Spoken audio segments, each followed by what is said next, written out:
Halo para penggemar dan pecinta fisika. Hari ini saya akan menjelaskan mengenai konsep energi. Energi itu kalau kita artikan adalah kemampuan untuk melakukan usaha. Jadi semakin mampu melakukan usaha berarti energinya semakin besar. Ada macam-macam energi. Yang pertama adalah energi kinetik. Energi kinetik itu karena benda bergerak ya.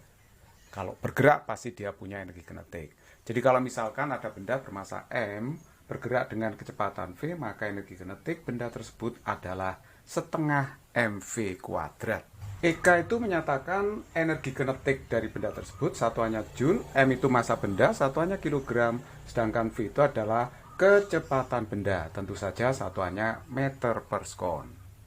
Yang kedua ada pengertian energi potensial gravitasi. Energi potensial gravitasi itu adalah energi yang dipunyai benda karena ada pengaruh percepatan gravitasi. Jadi kalau misalkan ini ada benda bermassa M, katakanlah terhadap titik acuan tertentu ketinggiannya H, maka dia akan memiliki energi potensial sebesar mgh.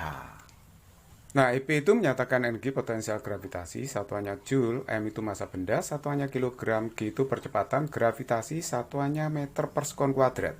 Kalau nggak diketahui dalam soal, biasanya diisi 10 meter per sekon kuadrat.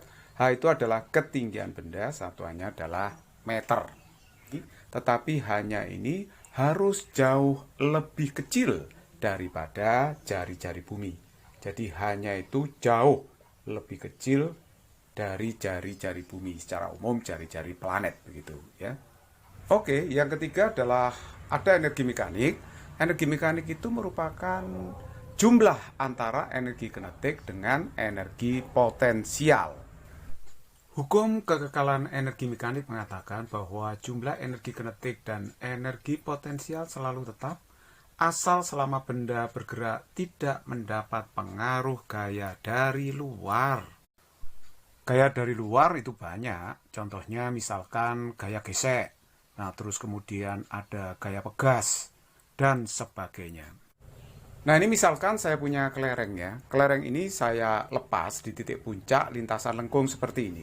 Tapi lintasannya itu licin, kalau licin berarti tidak ada gaya gesek, tidak ada gaya luar yang mempengaruhi gerak benda. Jadi nanti energi mekanik benda di titik 1, 2, 3, 4, di semua titik yang dilewati benda itu EM-nya selalu sama. Jadi kalau gitu nanti EM1 itu akan sama dengan EM2, sama dengan EM3, sama dengan EM4, sama dengan EM5, dan seterusnya. Nah, dan EM itu sama sekali tidak terpengaruh bentuk lintasan. Mau melengkung, mau lurus, ya, mau jatuh langsung ke tanah, asalkan gesekan udara diabaikan, pasti EM-nya itu selalu sama. Nah, misalkan yang bawah ini ya, benda dilempar ke atas bergerak parabol gitu. Maka kalau gesekan udara diabaikan, ini ya sama semua. EM1 sama dengan EM2, sama dengan EM3, sama dengan EM4, dan seterusnya. Jadi EM dimanapun itu sama ya, di setiap titik yang dilewati benda. Sekali lagi syaratnya hanya satu, tidak ada gaya luar yang mempengaruhi gerak benda. Nah yang keempat adalah ada konsep energi total. Energi total itu adalah jumlah antara energi mekanik dengan energi luar. Kalau energi mekanik jelas ya, EK plus EP gravitasi setengah mv kuadrat plus mgh. Nah energi luar itu yang sering keluar di soal mekanika, ya paling yang berhubungan dengan ini ya, energi gesekan dan energi potensial pegas. Jadi energi luar saya batasi dua energi ini aja. Yang pertama adalah energi gesek, yaitu FK kali S ya. Kalau usaha gaya gesek itu minus, tapi kalau energi gesekan plus ya, FK kali S. Kemudian EP pegas itu setengah K delta E kuadrat. Jadi FK itu gaya gesek kinetis, satuannya Newton, nanti S jarak tempuh benda pada bidang kasar saja, satuannya meter, K itu konstanta pegasnya, sedangkan delta X perubahan panjang pegas. Jadi sekali lagi sebenarnya energi luar itu banyak, cuma saya batasi hanya dua energi itu saja. Nah karena energi total itu sebanyak 4 seperti ini sering saya namakan sebagai konsep energi Fantastic Four. Jadi ada 4 energi ini. Nah itu yang sering muncul di persoalan. Nah, sekarang mari kita lihat ya. Misalkan di sini ada balok meluncur pada bidang miring kasar. Nah, dia dari titik 1 ke titik 2. Nah, sekarang kalau kita tuliskan begini, EM1 sama dengan EM2, ini jelas salah besar. Kenapa demikian? Karena kalau kasar berarti ada gesekan. Kalau ada gesekan berarti ada sebagian energi mekanik yang diubah menjadi energi panas. Jadi kalau begitu energi mekaniknya akan berkurang. Jadi yang jelas di sini bahwa EM2 akan lebih kecil daripada EM1. Karena sebagian diubah menjadi energi panas. Sekali lagi ya, gesekan itu akan menimbulkan panas. Tetapi kalau kita nulis begini, energi total di titik 1 sama dengan energi total di titik 2, itu baru benar. Nah gitu ya. Kalau energi total di titik 1, itu adalah ada energi kinetik setengah mv1 kuadrat, ada juga energi potensial karena ada ketinggiannya terhadap tanah. Nah di titik 2 itu ada setengah mv2 kuadrat ditambah dengan mgh2, begitu kan ya. Tapi ini masih ditambah dengan Fk kali S. S itu adalah panjang lintasan yang ditempuh benda dari titik 1 ke 2. Jadi S itu panjang bidang kasar yang dilewati benda. Nah, sekarang perhatikan ya di sini. Nah, karena gerakan balok yang kita tinjau adalah dari titik 1 ke titik 2, maka di titik 1 belum ada energi gesekan. Nah, setelah bergesekan dari titik 1 ke titik 2, nanti muncul energi gesekan di titik 2, yaitu di akhir gerakan. Jadi, energi gesekan itu akan selalu muncul di ruas kanan kalau ada. Jadi tidak pernah dia muncul di ruas kiri gitu ya. Nah, selalu begitu. Jadi sebenarnya kalau kita pikirkan, ini kan sebenarnya EM1, yang ini EM2. Kan EM2 tadi lebih kecil daripada EM1. Makanya untuk menyeimbangkan itu, di ruas kanan itu ditambah energi gesekan, yaitu Fk dikalikan S. Sekali lagi, karena tadi EM-nya itu berkurang. Yang berkurangnya itu karena adanya energi gesekan yang menimbulkan panas. Poin yang kelima ada prinsip usaha energi. Prinsip usaha energi itu artinya usaha pada suatu benda bisa digunakan untuk merubah energi mekaniknya. Kalau benda bergerak di dalam suatu medan gravitasi bumi atau secara umum gravitasi planet gitu ya. Oke, sekarang kalau kita rumuskan W itu sama dengan delta EM atau W sama dengan delta EK plus delta EP. Jadi delta EK itu adalah perubahan energi kinetik, yaitu energi kinetik akhir dikurangi energi kinetik awal. Sedangkan delta EP itu adalah mg delta H, perubahan energi potensial. Nah, misalkan begini, ada benda bergerak pada bidang licin dari kecepatan VO menjadi VT. Kalau bidangnya datar, maka di sini tidak ada perubahan ketinggian, berarti perubahan energi potensialnya tidak ada. Berarti kalau begitu usaha yang dikerjakan pada benda itu hanya untuk merubah energi kinetiknya. Jadi saya bisa tulis W sama dengan delta EK saja. Tapi kalau misalnya ada orang mendorong balok misalnya ke atas bidang miring, licin dengan V konstan. Nah, kalau V-nya konstan, maka secara otomatis berarti perubahan kecepatannya tidak ada ya toh. Jadi kalau begitu perubahan energi kinetik sama sekali tidak ada. Sehingga usaha yang dilakukan pada balok itu hanya untuk merubah energi potensialnya. Jadi dalam rumusnya secara khusus nanti W itu bisa sama dengan delta EK atau W sama dengan delta EP saja. Tapi kalau berubah semuanya EK dan EP, maka kita tulis W sama dengan delta EK plus delta EP. Nah, untuk lebih jelasnya saya akan memberikan contoh soal. Contoh soal nomor 1, ini ada bola dilepas di titik A dan meluncur pada bidang lengkung licin. Ini bidang lengkungnya licin. Hitung kecepatan bola di titik B, kecepatan bola di titik C, di tanah. Nah, kalau kita menjawab pertanyaan A itu sangat mudah. Karena licin, gesekan udara ini juga diabaikan, berarti selama benda bergerak tidak mendapat pengaruh gaya luar.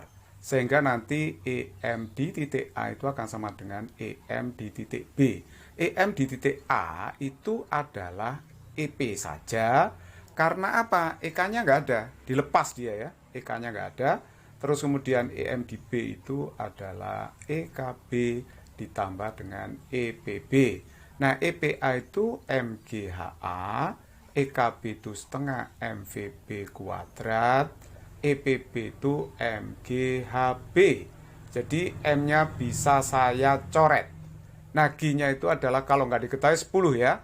Jadi G kalau tidak diketahui dalam soal dianggap 10 meter per sekon kuadrat. Jadi 10, HA-nya itu ketinggian A dari tanah, lihat gambar 8 meter ya. Jadi setengah, VB-nya ditanyakan, G-nya 10, HB-nya ketinggian B dari tanah itu adalah 3 meter. Lihat gambar. 80 dikurangi 30 itu adalah 50, setengah VB kuadrat, berarti VB kuadrat sama dengan 100, berarti VB-nya adalah 10 meter per sekon. It's very easy problem. Nah, terus kemudian yang B. Yang B itu ditanya kecepatan di C ya. Untuk gerakan benda dari A ke C ya, dari A ke C, maka EM di A itu sama dengan EM di C. EM di A itu hanya ada energi potensial, karena EK-nya tidak ada, 0. Sedangkan EM di C itu cuma ada energi kinetik, karena EP-nya di tanah itu tidak ada, 0 ya. Jadi kalau gitu M-nya saya coret, G-nya adalah 10, HA-nya 8 ya, setengah VC kuadrat. Berarti VC kuadrat 160. Berarti VC-nya dapatnya adalah 4 akar 10 meter per sekon. Soal nomor 2, bola dilepas di titik A dan meluncur pada bidang lengkung licin. Lengkungan BCD berbentuk setengah lingkaran. Agar bola bisa melewati titik D, maka ketinggian minimal H adalah berapa? Nah, karena hanya itu minimal, berarti asumsinya bahwa bola ini hampir menyentuh titik D. Sehingga gaya normalnya limitnya adalah mendekati 0. Jadi kalau begitu, gaya yang bekerja pada saat benda di titik D itu hanyalah gaya berat sama gaya sentrifugal yang arahnya menjauhi pusat lingkaran. Karena benda tetap pada lintasan di titik D, melewati titik D, itu berarti gaya yang keluar dari lingkaran, gaya sentrifugal itu harus sama dengan W-nya, sama dengan gaya beratnya. Jadi kalau begitu ini MVD kuadrat saya bagi R, itu harus sama dengan M kali G. Jadi M-nya saya coret ya. Jadi VD kuadrat dapatnya adalah GR. Ini saya sebut persamaan yang pertama. Nah, dengan menggunakan hukum kekekalan energi mekanik, karena lintasan dari A ke D itu licin, maka nanti berlaku EMA itu sama dengan EMD gitu kan ya. Jadi EM di A itu hanya ada MGH ya, karena EK-nya nggak ada, 0 kecepatannya, dilepas di titik A. Lah EMD itu kan berarti ada MGH, tapi hanya itu adalah setinggi 2R. Setinggi 2R kan ya. Nah, ditambah dengan setengah MVD kuadrat, karena dia punya energi kinetik di D. Nah, jadi kalau begitu saya coret aja M-nya di sini. Berarti ini GH sama dengan 2GR ditambah dengan setengah VD kuadrat. Ini adalah persamaan 2. Lalu substitusikan VD kuadrat ke sini. Jadi kalau saya substitusi GH sama dengan 2GR ditambah setengah VD kuadrat itu GR. Ini berarti 2 setengah GR. Nah, tapi G-nya kan dicoret ini ya. Jadi kalau begitu H minimalnya itu adalah 2R tambah setengah R, yaitu 2 setengah R. It's very simple problem. Nomor 3, kelereng dilepas di puncak bidang setengah lingkaran licin. Kelereng itu akan meninggalkan bidang lingkaran di titik B pada ketinggian H sama dengan berapa? Nah, coba perhatikan. Kita harus menggambar dulu gaya-gaya pada saat kelereng itu mencapai titik B. Jadi titik B itu adalah titik lepasnya. Ketika kelereng di titik B, gaya-gaya yang bekerja di sini adalah ada gaya berat. Jadi gaya berat kelereng itu adalah W. Terus kemudian kita uraikan gaya beratnya, yaitu secara radial itu adalah W sin theta. Kalau ini sudutnya theta, ini 90 min theta, ini theta ya. Jadi di depan sudut uraiannya pakai sin, W sin theta. Sedangkan yang ini W cos theta. Nah, terus kemudian gaya sentrifugalnya keluar dari pusat lingkaran. Nah, sekarang perhatikan baik-baik, di titik B di situ normalnya tidak ada ya, 0. Karena dia tepat lepas di sini kelerengnya, tepat lepas di titik B. Jadi sudah tidak menyentuh lintasan lagi. Jadi normalnya 0. Sehingga gaya ke pusat lingkaran itu harus sama dengan yang keluar. Berarti kalau begitu gaya yang keluar gaya sentrifugal, yang ke pusat itu adalah W sin theta. Lah gaya sentrifugal di titik B itu mvb kuadrat per R, W-nya itu M kali G dikalikan dengan sin theta. Jadi M-nya saya coret ya. Akhirnya saya dapatkan VB kuadrat itu adalah GR sin theta. Nah, perhatikan baik-baik bahwa yang namanya sin theta itu adalah H dibagi R. Sehingga R sin theta itu bisa saya ganti dengan H. Jadi ini sama aja dengan H begitu ya.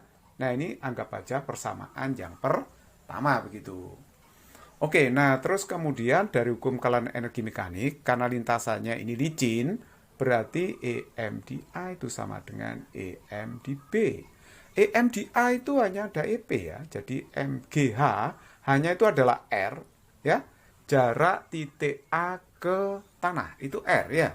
Terus kemudian EM di B itu ada keduanya, yaitu MGH, energi potensial benda, ditambah dengan energi kinetiknya setengah mvb kuadrat. Ini saya anggap persamaan yang kedua ya. Lalu substitusikan persamaan 1 dengan 2 ini. Jadi saya coret dulu M-nya ya. Jadi ini adalah GR. Nah ini GH plus setengah VB kuadrat. Itu saya ganti dengan GH. Nah akhirnya ini dapatnya adalah 3/2 GH yang sebelah kiri GR. G-nya saya coret sehingga hanya adalah 2/3 R. Nah itulah titik lepasnya pada ketinggian 2/3 R dengan R besar adalah jari-jari bidang setengah lingkaran. Nomor 4, ini ada sebuah balok masanya 1 kg dilepas di titik A dari puncak bidang miring licin. Bila pegas tertekan maksimum sejauh 10 cm, hitunglah konstanta pegas. Kalau kita gambar tertekannya pegas di sini sebesar delta X ya, tertekan sampai titik B begitu ya. Tentu saja di B itu nanti kecepatan benda sama dengan 0. Jadi ini VB-nya sama dengan 0 begitu ya. Di awal kecepatannya 0, di titik B juga 0. Gerakan dari A ke B tidak akan berlaku EM ya. EMA itu tidak akan sama dengan EMB. Tapi kita pakai konsep energi total ya. Energi total di A itu sama dengan energi total di B. Nah, energi total di A itu hanya ada MGH relatif terhadap titik B ya. Jadi acuan H itu tidak harus dari tanah. Terhadap titik akhir gerakan titik B boleh gitu kan ya. MGH di titik A hanya itu, EK-nya tidak ada. Sedangkan energi total di titik B itu hanyalah energi luar yaitu energi pegas setengah K kali delta X kuadrat. Nah, kalau kita lihat di situ bahwa sin theta itu kan H dibagi dengan 2 plus delta X. Betul ya? Jadi ini adalah segitiga siku-siku. Sin theta, kalau ini theta, ini sudutnya juga theta kan. Sin theta itu H per 2 plus delta X. Dengan demikian hanya itu bisa diganti 2 plus delta X kali sin theta. Jadi di sini MG hanya saya ganti dengan 2 plus delta X dikalikan dengan sin theta sama dengan setengah K kali delta X kuadrat. Oke? Nah, sekarang perhatikan baik-baik. Di sini M-nya diketahui 1 kilo, G-nya 10 ya. 2 plus delta X-nya itu adalah 0,1 meter sin theta setengah K. Delta X-nya adalah 0,1 kuadrat. Jadi perhatikan sekali lagi delta X-nya di soal 10 cm sama aja dengan 0,1 meter. Nah ini 2,1 kali 10 ya. Berarti ini kan 21 ya. 21 sin theta sama dengan setengah ya kan. Kali K. Nah ini 10 pangkat min 2. Jadi kalau begitu K-nya di sini adalah 42,00 dikalikan dengan sin theta. Nomor 5, balok A dilepas di titik A pada puncak bidang seperempat lingkaran licin, kemudian meluncur turun dan berhenti di titik C. Bidang datar BC kasar. Berapakah koefisien gesek kinetis antara balok dengan bidang datar BC? Nah, perhatikan baik-baik. Kita bisa melihat langsung gerakan benda dari A ke C. Ya, dari A ke C. Nah, kita tidak bisa nulis bahwa EMA itu sama dengan EMC. Ini jelas salah. Karena ada sebagian energi mekanik yang diubah menjadi kalor ketika benda melewati bidang BC yang kasar. Gesekan itu akan menimbulkan panas. Jadi kalau kita tulis E total di A itu sama dengan E total di C, nah ini baru benar. Jadi energi total di A itu hanya ada energi potensial MGH. Tapi hanya itu setinggi R, jadi MGR gitu kan ya. Udah, energinya cuma itu di titik A, karena EK-nya tidak ada. Energi kinetik di titik A 0. Nah, sedangkan di titik C itu ada energi apa? Yang jelas ada energi gesekan, karena benda ini pernah menggesek bidang sejauh 3 meter. Jadi di titik C hanya ada energi gesekan, yaitu FK dikalikan dengan S. EK-nya tidak ada ya di C itu, karena dia berhenti di titik C, ya kan? Berhenti di titik C. Jadi di C kecepatannya tidak ada, sehingga EK-nya pun tidak ada. EK-nya lenyap. Jadi ini MGR, FK itu mu K kali N kali S. Tentu saja S-nya BC saja kan, yang kasar BC aja ya. Jadi ini MG kali R mu K. Normalnya bidang datar ya sama dengan M kali G dikalikan SBC. MG-nya ini bisa saya coret ya. Jadi kalau begitu ini R sama dengan mu K kali SBC. Kita tinggal masuk aja, R-nya 2 di situ ya. Nah, SBC-nya 3. Jadi kalau begitu mu K-nya dapatnya adalah 2/3. Sangat mudah sekali. Nomor 6, sebuah mobil masanya 2000 kg dipercepat dari keadaan diam hingga memperoleh kecepatan 72 km per jam. Hitung usaha yang dilakukan mesin mobil. Jadi masanya sudah diketahui 2000 ya. Kecepatan dari keadaan diam 0.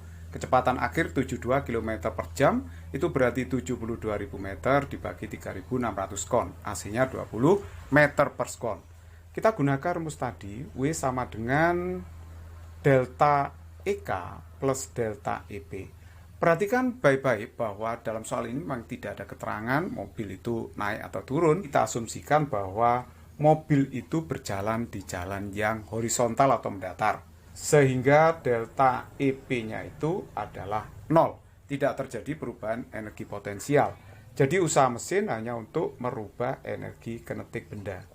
Nah, ini berarti EK akhir setengah MVT kuadrat dikurangi EK awal setengah MVO kuadrat.